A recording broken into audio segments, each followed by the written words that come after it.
Hey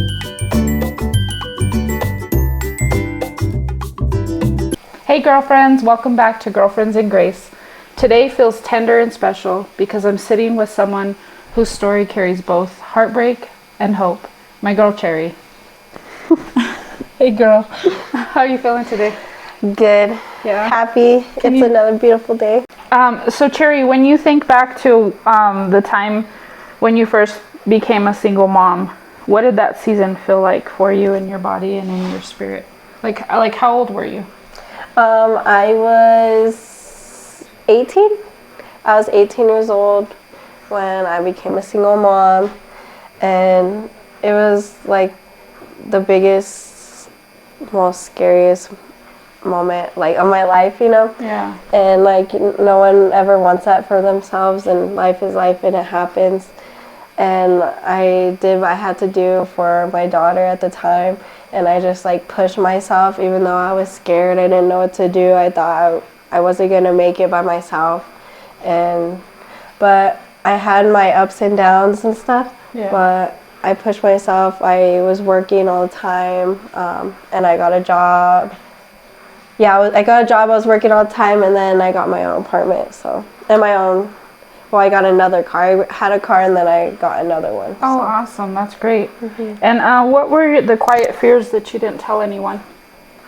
A failure, and then of like not being enough for her, and like, yeah, that's about it. Failure and not being like enough. But girl, so I've known her for quite a bit because she is Weston's god sister, mm-hmm. And I've just seen from where you were when you started to now, like I feel like you have just really become a really strong woman that you've taken care of you and your daughters, you know, and that's amazing. Like I'm so proud of you. Thank you. You're not a failure. And you know you've pushed and overcame. What were there moments that you felt like you were failing, even though you were giving everything you had? Yes, girl, all the time. Can you give me an example, like a story? Well, let's go from when you know your baby daddy and you mm-hmm. You left each other, mm-hmm. and then you were on your own. I feel like that was like the biggest moment where it was like, even though like I was still pushing myself, and you know, like everyone in my family, like you guys saw that I was doing good, saw that I wasn't, you know, letting it get to me that much at the time. But in my head I was like, no, this is the biggest failure of my life and of my daughter. Like I'm failing her. Like I literally separated her family, you know. And I was like, that, I feel like in my head, I was like, no matter what I'm doing, like, it's still not right because I'm still making her have, like, go from home to home, like a broken home, you know? Right. And that's how it was at the time in my head. Like, it was hurt, but now, like, you know, it's a different thing now. But back then, it was like, I'm failing her, I'm failing myself, you know, she's gonna grow up, like, questioning, like, why, you know? Mm-hmm. But yeah, that's when. And it, I think as our culture, the Hispanic culture, I think mm-hmm. that, you know, we were raised that our family has to stay together. Yeah. And so, you know, you moving forward with that thought in your head, I never knew that you had those thoughts. Mm-hmm. I just, in my mind, I'm like, oh, man, she's got it together. Mm-hmm. But not really, huh? Mm-hmm. Yeah. Yeah, it was rough. So did you ever feel pressure from people or even from yourself about your story or your path? Yeah, I felt a lot of pressure because I'm a mom now, you know.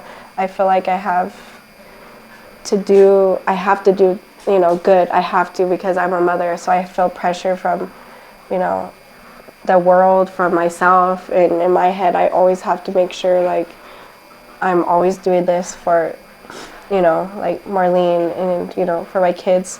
And that's like the biggest thing in my head. Like, it's always like, I have to do this, I have to do that, I have to do this, and make sure I'm always doing this. Because if not, then I'm not a good mom, you know? Yeah, so it's the pressure from society, Yeah, from society. and then the pressure from ourselves as just mom guilt. Yeah. Huh? Yeah. Yeah, that's the worst. Exactly. I couldn't imagine the mom guilt as a young mom. Yeah. What helped you keep going on the days you felt completely alone?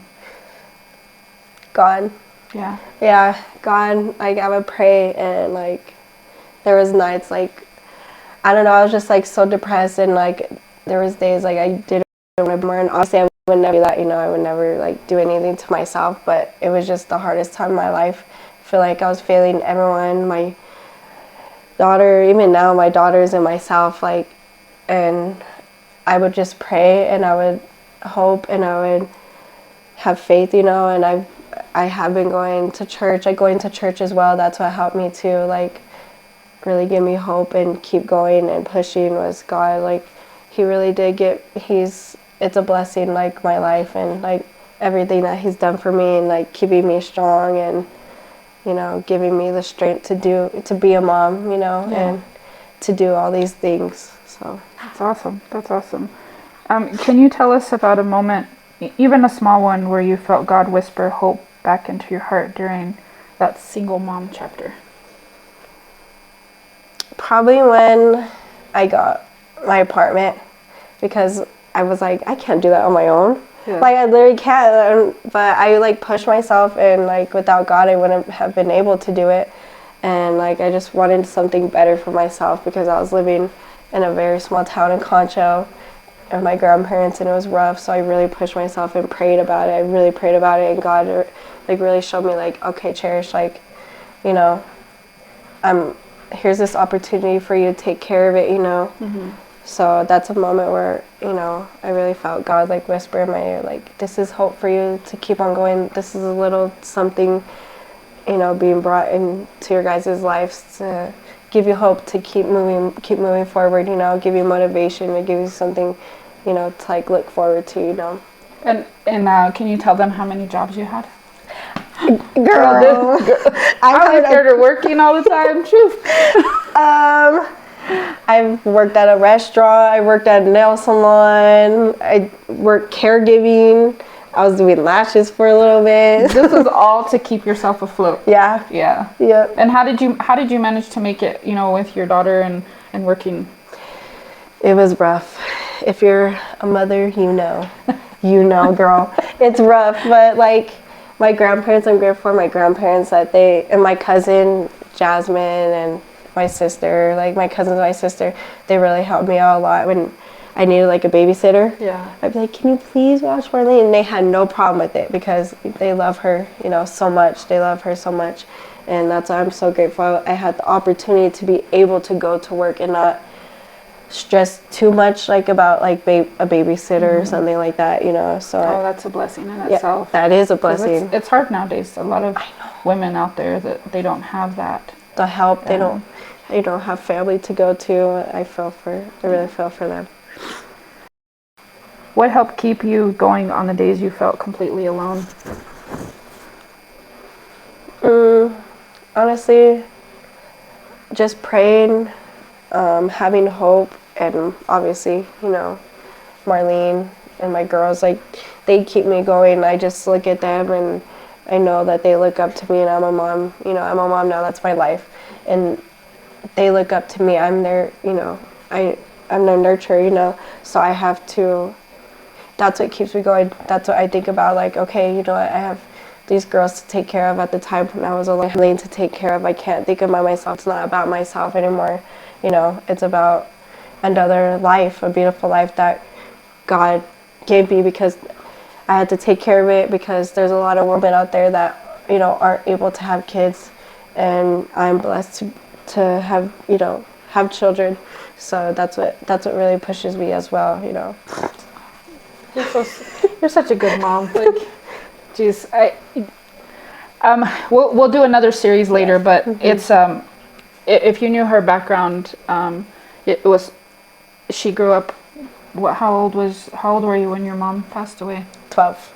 So from that time to now, like, she has really pushed through those walls, and it's amazing to see her knowing that her mom passed away when she was 12, to see how she's doing it now, you know. And like I said, I'll have her on again, but we're getting off topic. Sorry, guys.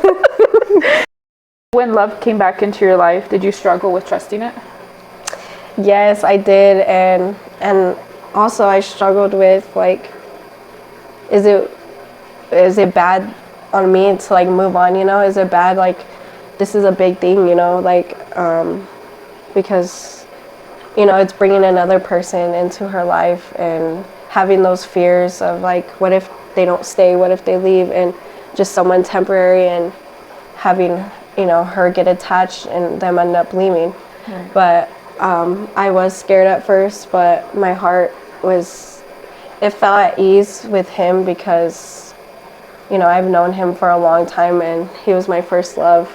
So it wasn't like it was someone new. I known him, but it was a little scary because, you know, like, I have a daughter, you know, Right. so it was a little bit hard to, like, you know, open up and stuff, but, you know. When love came back into your life, did you struggle with trusting it?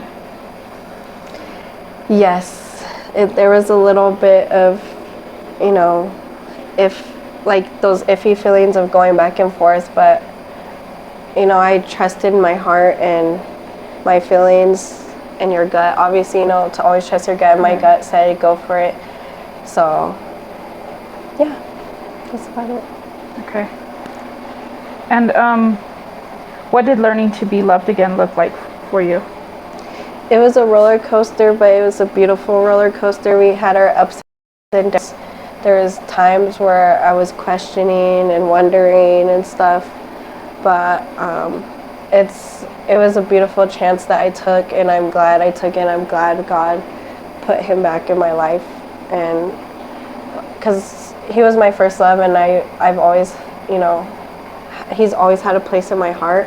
And even though, like, times we obviously grew apart, we went have our other lives separated, and then we came back, and I know he came back for a reason. I know God brought him back for a reason. We both healed each other. We both are growing together, and we'll continue to grow together. Like myself, I'm growing as a woman, as a mother, as a wife. I'm not like a little girl, you know. I'm growing, and for him, like, he's growing too, like, as a man, as a father, learning to be a father to two girls, you know. And like I said, not like being like young anymore, like immature, like, you know, we're growing together, learning together.